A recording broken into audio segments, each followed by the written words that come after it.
ക്ഷേത്രത്തിലാണ്. ഇതിന്റെ പ്രത്യേകത എന്ന് വെച്ചാൽ കേരളത്തിലെ തന്നെ ഏറ്റവും വലിയ ശിവപ്രതിമയാണ്.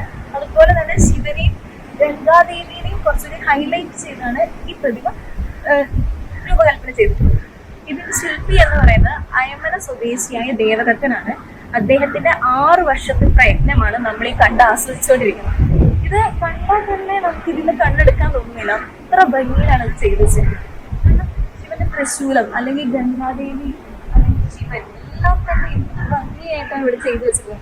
എനിക്കിതിന് ഏറ്റവും ഇഷ്ടപ്പെട്ട കാര്യം എന്ന് വെച്ചാൽ ത്രിശൂലത്തിന്റെ മുകളിൽ വന്നിരിക്കുന്നത് പരുന്തുകളാണ്. അത് നമുക്ക് ഇത്ര അടുത്ത് പരുന്തിനെ കാണാൻ പറ്റുന്നൊരു, എനിക്ക് തോന്നുന്നു ഞാൻ ഇങ്ങനൊരു വ്യൂ ആദ്യമായിട്ടാണ് കാണുന്നത്. അതുപോലെ തന്നെ ശിവന്റെ ദേവി കൂടെ 2-3 കുഞ്ഞ് അണ്ണാങ്കുഞ്ഞുങ്ങൾ ഓടി കളിക്കുന്നത്, അതും ഭയങ്കര രസമുള്ള കാഴ്ച തന്നെയാണ്.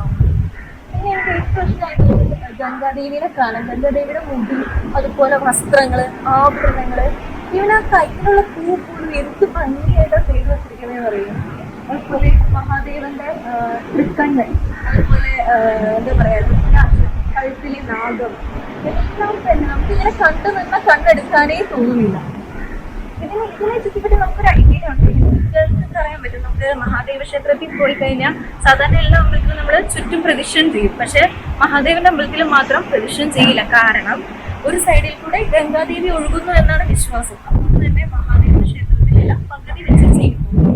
പിന്നെ ഇവിടെ ആയാലും നമ്മളിപ്പോ കണ്ടതെന്ന് വെച്ചാൽ വന്നു കഴിയുമ്പോൾ തന്നെ ഇവിടെ ഗണപതിയുണ്ട്.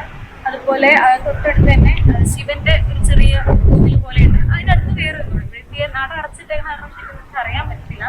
അതുപോലെ തന്നെ നന്ദീശന്റെ ഒരു ചെറിയൊരു വിഗ്രഹമുണ്ട്. ഇവിടെ ഉത്സവം എന്തോ ആയിരുന്നു തോന്നുന്നു. കാരണം നമ്മൾ വന്ന വഴിക്കൊക്കെ ഭയങ്കര വലിയ രീതിയിൽ തന്നെ പാർക്കിംഗ് ഒക്കെ അറേഞ്ച് ചെയ്തിട്ട് ഇട്ടിട്ടുണ്ടായിരുന്നു. അപ്പൊ പിന്നെ നമ്മളിപ്പോ വന്നാൽ പോലും നമുക്ക് വേണ്ട എല്ലാ തരത്തിലുള്ള അറേഞ്ച്മെന്റ്സ് ഇവിടെ ചെയ്തിട്ടുണ്ട്. അതിന് യാതൊരു ബുദ്ധിമുട്ടും തോന്നില്ല. പിന്നെ എനിക്ക് ഏറ്റവും ഇഷ്ടപ്പെട്ട കാര്യം, നമുക്ക് വരാൻ യാതൊരുവിധ ബുദ്ധിമുട്ടുകളില്ല. റോഡൊക്കെ നല്ല പക്കയായിരുന്നു കേട്ടോ, യാതൊരുവിധ പ്രശ്നമൊന്നുമില്ല. പിന്നെ ഇവിടെ രാവിലെ 5:30 തൊട്ട് 7 മണി വരെയാണ്, രാവിലെ 9:30 വരെ പൂജ. അത് കഴിഞ്ഞ് വൈകുന്നേരത്ത് 5 മണി തൊട്ട് 7:30 വരെ പൂജ.